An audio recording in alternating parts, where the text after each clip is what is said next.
Man City, Chelsea. We've got to talk about this game first. 2-1 Chelsea. Man City obviously got their revenge against Chelsea last week. And then at the weekend, Chelsea got their revenge. We'll get into the Champions League ties shortly, but first let's look at Chelsea's 2-1 victory over them in the WSL on Sunday. We've got a really good question in from listener Liv's kind of open proceedings. She's asked us on X/Twitter, what were your reflections on the changes made to Chelsea and City's starting 11?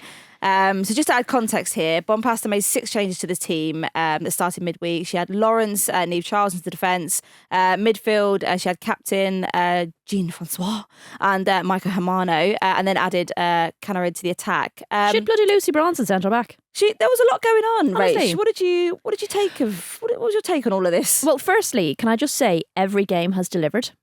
Like, you would be forgiven for thinking one of these.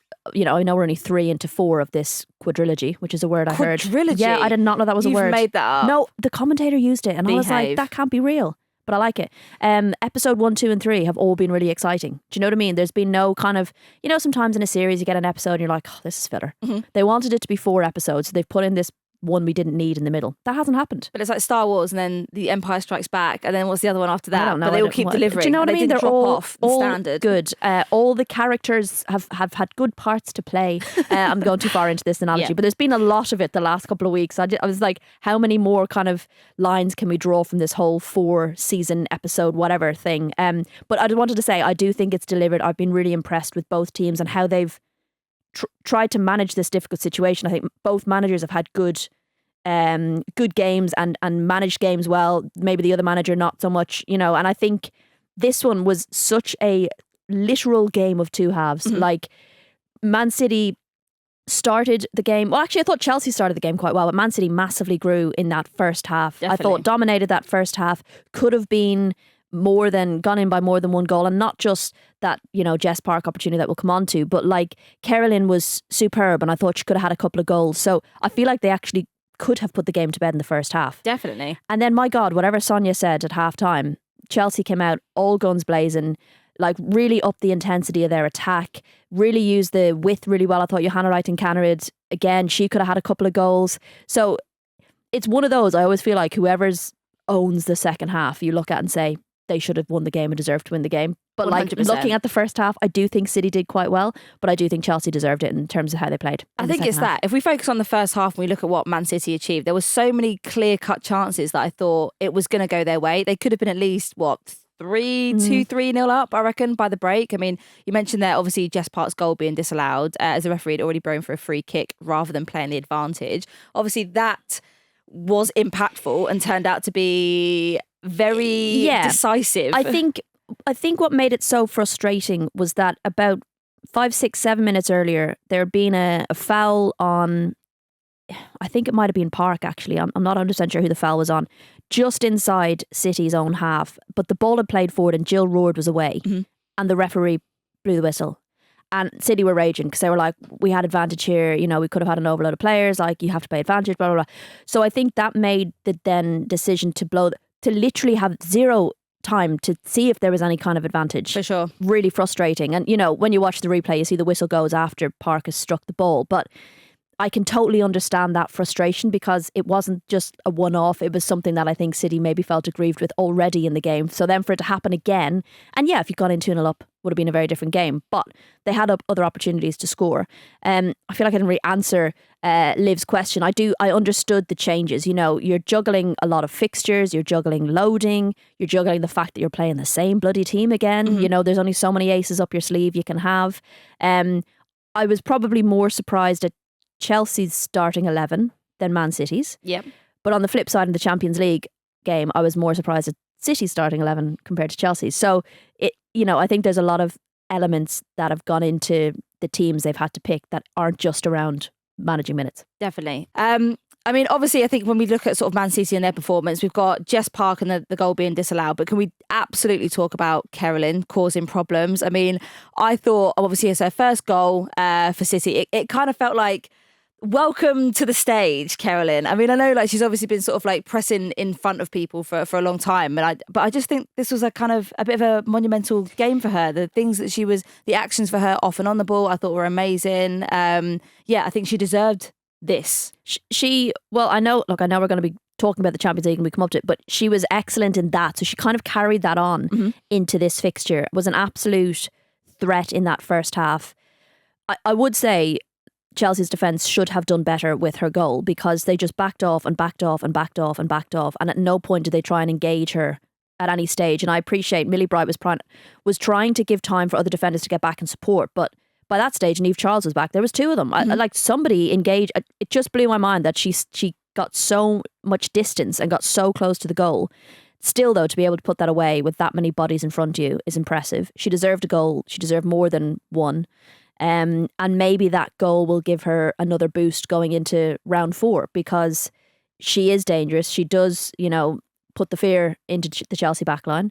But I also think we have to say there were a lot of changes in the Chelsea backline and you have to account for that as well because that's something else you have to try and juggle. And, I mean, hats off, as I said, to both managers with having to try and manage players' minutes and getting the team right. And, it can't be easy. It's just another thing that you have to think about, which, I've just been super impressed with both managers, to be honest, at times. Yeah, well, definitely, I think another person who is back on the radar in such a positive light, Man City's Kiara Keaton. We'll talk in a little bit more detail about the second half now because I think obviously that's where Chelsea kind of came into, they started to turn up a little bit more, but Kiara Keaton was there to make sure they didn't turn up too hard. Made 4 excellent saves before Erin Cuthbert got the winner for Charles in the 91st minute, but the saves that she was pulling out, point blank, little time to react, quick adjustment of footwork. I mean, this was Kiara Keaton back in absolute full form. And deserved player of the match. Yeah. And I'll 100%. be honest with you, when I saw that she was coming in, that Yamashita had picked up a knock, I thought, oh, that's a blow for City. Not because she's not a good keeper, but having to change your keeper at all is kind of, a concern if you're a keeper who's been playing number 1 for a while. And I think adding that pressure to Kiara, she's had times in the past where when she's had pressure on her, she's made a few mistakes and that happens to lots of keepers. That's not something that's specific to her. But she turned up she didn't have a huge amount to do in the first half. But by God, she had a lot to do in the second half. I think I know City will be gutted they lost, but of all the people, I feel like Kiara Keaton will be like, God damn it, I held them out for so long. That's the worst thing when you're a keeper. Yeah, when you lose the game, but you've had an absolute worldie, and it just no one's going to look at the game. I know, it's in that so way. annoying. Yeah. Generally, obviously, I didn't play football. I played hockey, but my best games as a goalkeeper were games we lost.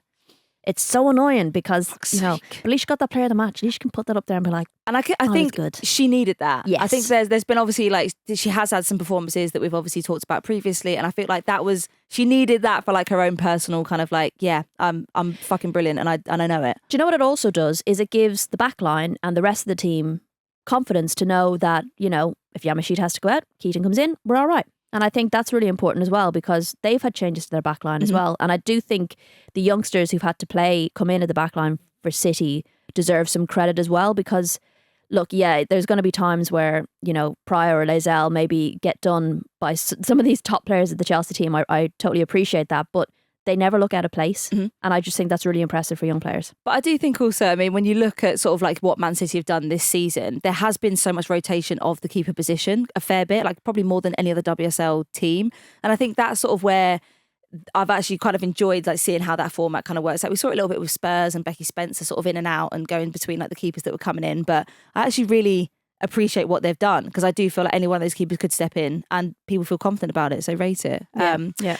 But let's touch on Chelsea, shall we? Yeah. Let's give flowers to Chelsea. ABJ drew Chelsea level. It came into the game a lot more in the second half. It was a beautiful goal. It was a absolutely stunning goal. I've also got to give absolute credit to Canarid, who I thought was the spiciest player for Chelsea. Just got to finish.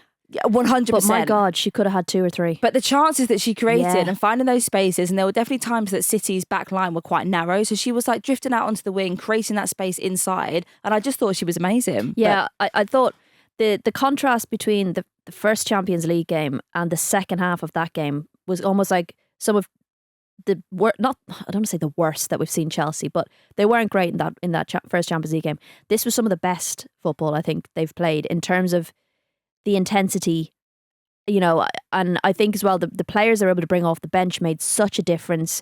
Erin Cuthbert made such a difference breaking up play in that midfield and driving forward, and it really felt like Manchester City were on the ropes in that second half and just hanging on, and you could see some players came off injured. players are dropping back. Miedema was back at one point into the midfield, and it really felt like they were like just trying to put plasters on like gashes at that stage. They were just like trying to keep the team together and keep Chelsea out, and that's bloody hard to do when they're at their relentless best. You just kind of really felt that goal was coming. Definitely. And looking ahead now to this Thursday, guess what's happening? No. Yep. Is it? Yep. Chelsea Man City. It is. They Part play each 4. other for the 4th time in 13 days on Thursday. This time it's the second leg of the Champions League quarter-final. So Chelsea need to overturn a 2-0 deficit. Viv Miedema scored both of those Man City goals in the first leg to end Chelsea's 31-game unbeaten run. Rach, how impressed were we with Man City in the first leg? So this is where I think... So Sonia Bonpastor has impressed me in areas. So the League Cup final, the changes she made, how decisive she was a real game changer. The willingness she had to put someone like a Lucy Bronze in centre back. I know she didn't have a huge amount of options. Really impressed me. What Nick Cushing did in that game, I was really impressed with. You know, we've seen a plan B from City. We've seen them be willing to adapt, which maybe they've not done a huge amount of this season. And with the injuries they had, when we saw Bunny Shaw and Fagino weren't going to be playing, I kind of thought, all right, this is going to be a really tough night for Manchester City. Backs against the wall. Then I saw Viv Miedema on the bench. And I get it, like you're managing minutes. I assumed she'd maybe play 60, you know. And he did speak about the fact that she was really annoyed that she wasn't starting. And it turned out to be a genius move because you've got the intelligence of a player like Miedema watching that first half and going, I can see where the gaps are. Yeah. I can see where I can exploit them. I can see where the problems are going to be for Chelsea and what I can do. The Sherlock Holmes of solving Do you know what strategic I mean? puzzles. When you've got an intelligent player like that who can visualise how they can impact a game, and she comes on the second half and absolutely puts in a Miedema masterclass, like a vintage Viv Miedema masterclass. Love a bit of alliteration there. And yes, she obviously got the 2 goals, but there was so much more she did in the game. She had more opportunities. She absolutely terrorised that back line. So that was something she spoke about post-match, was that she could see where she could impact. Definitely. And I just thought that actually turned out to be a masterstroke from Nick Cushing in the end. So I'm really intrigued to see now in this final 4th match who's going to be the one making those decisions that are just going to change the games. Because I have to say, all 3 games have felt pretty close. Do you know what I mean? Definitely. But different products. Yeah, and all episodes have been good. Do you know what I mean? So I just massive respect to both teams and managers for actually...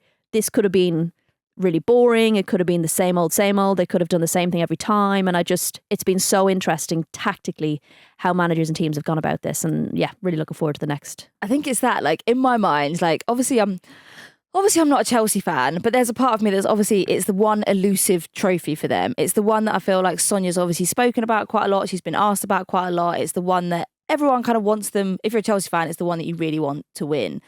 But do we think there's too much pressure on them? It's the one trophy they want. They're 2-0 down.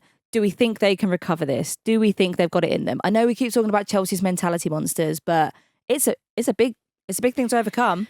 It is. It is going to be tough. I think, you know, Chelsea have the quality to do it. I think if the players are available for City, they equally have the quality to maybe put it out of reach for Chelsea. But I do think the half that they had against Manchester City in that game on Sunday will be exactly what they needed for their mentality to say, we can do this. Mm-hmm. We can turn this game around. I think they need to be a little bit more clinical in front of goal in terms of the opportunities they've created. That game at the weekend, they created enough to put it really out of reach for Manchester City. So that will have buoyed them. Mm-hmm. And I think, you know, looking at all of these games, if they had lost that second one, they needed that good league match. And I appreciate the first half maybe wasn't brilliant from Chelsea, but they needed that second half going into then this 4th match. That's how they needed to play ahead of that. Do you know what I mean? I just feel like all of these games kind of slightly impact the next game and slightly impact the next game. So, but then, you know, there's that age-old cliche, the team that loses learns the most. You know, we're seeing that a little bit at the moment with Man City losing, then winning, then losing. It's a flip-flop. Isn't it? It is a flip-flop. Well, I mean, whoever does win on Thursday will play either holders Barcelona or Wolfsburg in the semis.